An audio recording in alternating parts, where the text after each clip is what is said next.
Kinumpirma ni Batangas 1st District Representative Leandro Legarda Leviste ang planong paglabas ng bansa sa loob ng ilang buwan. Kasunod ito ng ulat na nagsumite ang kongresista ng travel clearance para sa overseas trip sa mga teritoryo at bansa sa Asia, Europe, Middle East at North America mula February 8 hanggang July 26. Sa isang pahayag, iginiit nitong humihiling siya ng Travel Authority sa pakiusap na rin umano ng mga kinatawan ng administrasyon na magpunta muna siya ng ibang bansa at itigil ang paglabas ng mga ebidensyang nag-uugnay sa ilang opisyal ng gobyerno sa mga maanumalyang proyekto ng Department of Public Works and Highways o DPWH. Ipinaabot umano ang request na ito ng high-level representatives ng administrasyon sa kanyang inang si Senator Loren Legarda.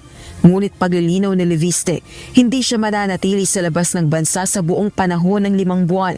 Plano rin niyang bisitahin ang Filipino communities sa mga bansang balak niyang puntahan. Pero handa umano siyang humarap at magsalita sa Kongreso anumang oras na imbitahan o pahintulutan siya tungkol sa anumang issue. Walang inilalabas na kopya ng hiling na Travel Authority si Leviste at wala pa rin pahayag ang liderato ng Kamara kaugnay ng issue. Naging kontrobersyal si Congressman Leviste sa mga paghahayag nito ng nilalaman ng budget documents ng DPWH o tinaguriang Cabral Files na nagdadawit umano sa ilang opisyal ng gobyerno sa mga maanomalyang proyektong infrastruktura kabilang na ang flood control projects. Ngunit kamakailan din ang mahalongkat ang issue sa solar firm na pagmamay-ari ni Leviste matapos patawan ng Department of Energy ng nasa 24 billion pesos na multa ang kumpanyang iniuugnay sa kanya dahil sa umano'y kabigo ang matupad ang kontrata nito. Rosalie Coz, UNTV News and Rescue.